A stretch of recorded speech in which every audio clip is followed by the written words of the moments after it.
ಚಿಕ್ಕಬಳ್ಳಾಪುರ ಪತ್ರಕರ್ತರ ಭವನದಲ್ಲಿ ಇಂದು ನಡೆದ ಸುದ್ದಿಗೋಷ್ಠಿಯಲ್ಲಿ ಮಾತನಾಡಿದ ಮಾಜಿ ಸಂಸದ ವಿಎಸ್ ಉಗ್ರಪ್ಪ, 50%ಕ್ಕಿಂತ ಹೆಚ್ಚು ಮೀಸಲಾತಿ ಮೀರಬಾರದು ಎಂಬ ನ್ಯಾಯಾಲಯದ ಆದೇಶದ ಹಿನ್ನೆಲೆಯಲ್ಲಿ ರಾಜ್ಯದಲ್ಲಿ 56% ಆಗಿದ್ದ ಮೀಸಲಾತಿಗೆ ತಡೆಯಾಜ್ಞೆ ನೀಡಲಾಗಿದೆ. ನ್ಯಾಯಾಲಯದಲ್ಲಿ ತಡೆಯಾಜ್ಞೆ ತೆರವುಗೊಳಿಸಲು ಸಮರ್ಪಕ ವಕೀಲರನ್ನ ನೇಮಕ ಮಾಡಿ ತಡೆಯಾಜ್ಞೆ ತೆರವಿಗೆ ಅರ್ಜಿ ಹಾಕಬೇಕು. ತಡೆಯಾಜ್ಞೆ ತೆರವಾಗದಿದ್ದರೆ ವಿಶೇಷ ಅರ್ಜಿಯನ್ನ ಸರ್ವೋಚ್ಚ ನ್ಯಾಯಾಲಯದಲ್ಲಿ ದಾಖಲು ಮಾಡಬೇಕು ಎಂದು ಒತ್ತಾಯಿಸಿದರು. ಎಸ್ಸಿ ಮತ್ತು ಎಸ್ಟಿ ವರ್ಗಗಳ ಸುಳ್ಳು ಜಾತಿ ಪ್ರಮಾಣ ಪತ್ರಗಳನ್ನು ನೀಡಿ ಶಿಕ್ಷಣ ಮತ್ತು ಉದ್ಯೋಗದಲ್ಲಿ ಹಲವಾರು ಸೌಲಭ್ಯಗಳನ್ನು ಪಡೆಯುತ್ತಿರುವವರ ವಿರುದ್ಧ ಮತ್ತು ಸುಳ್ಳು ಜಾತಿ ಪ್ರಮಾಣ ಪತ್ರಗಳನ್ನು ನೀಡುತ್ತಿರುವ ಅಧಿಕಾರಿಗಳ ವಿರುದ್ಧ ಕ್ರಮ ಜರುಗಿಸಬೇಕು. ಮುಖ್ಯಮಂತ್ರಿ ಸಿದ್ದರಾಮಯ್ಯ ನೇತೃತ್ವದ ರಾಜ್ಯ ಸರ್ಕಾರ ಈ ಜವಾಬ್ದಾರಿಯನ್ನ ತೆಗೆದುಕೊಂಡು ಈ ವರ್ಗಗಳಿಗೆ ನ್ಯಾಯ ಕೊಡಿಸಬೇಕೆಂದು ಅವರು ಒತ್ತಾಯಿಸಿದರು. ರಾಜ್ಯ ಮತ್ತು ಕೇಂದ್ರ ಸರ್ಕಾರಗಳ ಮೇಲೆ ರಾಜ್ಯದ ಎಲ್ಲಾ ಸಂಸದರು, ಶಾಸಕರು ಮತ್ತು ಮಂತ್ರಿಗಳು ಒತ್ತಡ ತಂದು 56% ಮೀಸಲಾತಿಯ ಕಾನೂನನ್ನ ಸಂವಿಧಾನದ 9ನೇ ಶೆಡ್ಯೂಲ್ಗೆ ಸೇರಿಸಲು ಹೋರಾಟ ಮಾಡಬೇಕು ಎಂದು ಅವರು ಆಗ್ರಹಿಸಿದರು. 2022ರಲ್ಲಿ ಕರ್ನಾಟಕ ಎಸ್ಸಿ ಮತ್ತು ಎಸ್ಟಿ ಶೈಕ್ಷಣಿಕ ಸಂಸ್ಥೆಗಳಲ್ಲಿನ ಸ್ಥಾನಗಳಲ್ಲಿ ಮತ್ತು ರಾಜ್ಯಾಧೀನ ಸೇವೆಗಳಲ್ಲಿ ನೇಮಕಾತಿ ಅಥವಾ ಹುದ್ದೆಗಳಲ್ಲಿ ಮೀಸಲಾತಿ ಆಕ್ಟ್ 2022 ಇದನ್ನು ಪಾಸ್ ಮಾಡಿದ ಮೇಲೆ ಮೀಸಲಾತಿಯ ಪ್ರಮಾಣ ಎಸ್ಟಿಗಳ 3% ಬದಲು 7%, ಎಸ್ಸಿಗಳ 15% ಬದಲು 17%, OBCಗಳಿಗೆ 32%, ಸುಮಾರು 56% ಮೀಸಲಾತಿಯನ್ನು ಈ ರಾಜ್ಯದಲ್ಲಿ ನೀಡಲಾಯಿತು.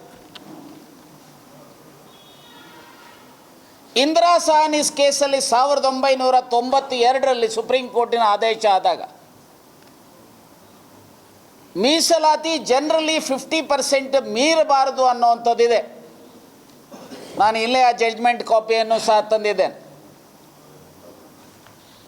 ಅದರಲ್ಲೇ ಫುಲ್ ಬೆಂಚ್ ಹೇಳ್ತಾರೆ, in an exceptional cases by assigning cogent reasons and on the basis of empirical data, ಯಾವ ವರ್ಗಕ್ಕೆ ಅನ್ಯಾಯ ಆಗಿದೆ ಅವರಿಗೆ ಹೆಚ್ಚು ಮೀಸಲಾತಿ ಕೊಡಬೇಕು ಅನ್ನೋ ಹಾಗಿದ್ರೆ ಮೀಸಲಾತಿಯ ಪ್ರಮಾಣವನ್ನು 50ಕ್ಕಿಂತ ಜಾಸ್ತಿ ಮಾಡಲಿಕ್ಕೆ ಅವಕಾಶ ಇದೆ ಅಂತೇಳಿ ಸುಪ್ರೀಂ ಕೋರ್ಟಿನ ಆದೇಶ ಇದೆ. ಅದರ ಹಿನ್ನೆಲೆಯಲ್ಲಿ ನಮ್ಮ ಪಕ್ಕದ ರಾಜ್ಯ ತಮಿಳುನಾಡು 50ರ ಬದಲು 69% ಮಾಡಿ ಅದನ್ನು ಸಂವಿಧಾನದ 9th ಶೆಡ್ಯೂಲ್ಗೆ 9ನೇ ಶೆಡ್ಯೂಲ್ಗೆ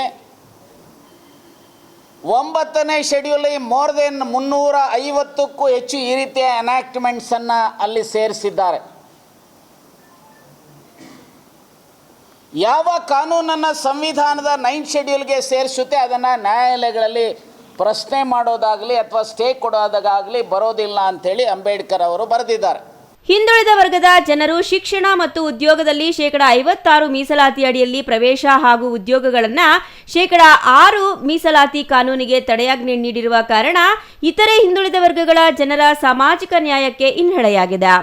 ರಾಜ್ಯ ಸರ್ಕಾರ 2025ರ ಡಿಸೆಂಬರ್ನಲ್ಲಿ ಬೆಳಗಾವಿಯಲ್ಲಿ ನಡೆದ ಅಧಿವೇಶನದಲ್ಲಿ ಸರ್ವಸಮ್ಮತ ನಿರ್ಣಯ ಕೈಗೊಂಡು ಸಂವಿಧಾನದ 9ನೇ ಶೆಡ್ಯೂಲ್ಗೆ ಸೇರಿಸಲು ಒತ್ತಾಯಿಸಲಾಗಿದೆ.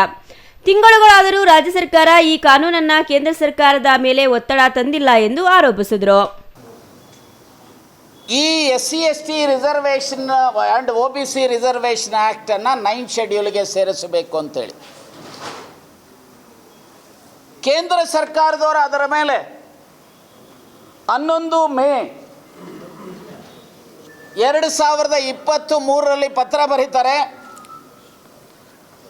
ಗೃಹ ಇಲಾಖೆ ಬರೋದಿಲ್ಲ, ಇದನ್ನು ಟ್ರೈಬಲ್ ಇಲಾಖೆ ಮತ್ತು ಸೋಷಿಯಲ್ ಜಸ್ಟಿಸ್ ಇಲಾಖೆಗೆ ಅಪ್ರೋಚ್ ಮಾಡಿ ಅಂಥೇಳಿ. ಅನ್ಫಾರ್ಚುನೇಟ್ಲಿ ರಾಜ್ಯ ಸರ್ಕಾರದವರು ಅವತ್ತಿನ ಸರ್ಕಾರ ಬಸವರಾಜ ಬೊಮ್ಮಾಯಿ ಅವರ ಸರ್ಕಾರ ಗಾಢ ನಿದ್ರೆಗೆ ಹೋಯಿತು. ತೋಡನಹಳ್ಳಿ ರಮೇಶ್, CTV ನ್ಯೂಸ್, ಚಿಕ್ಕಬಳ್ಳಾಪುರ.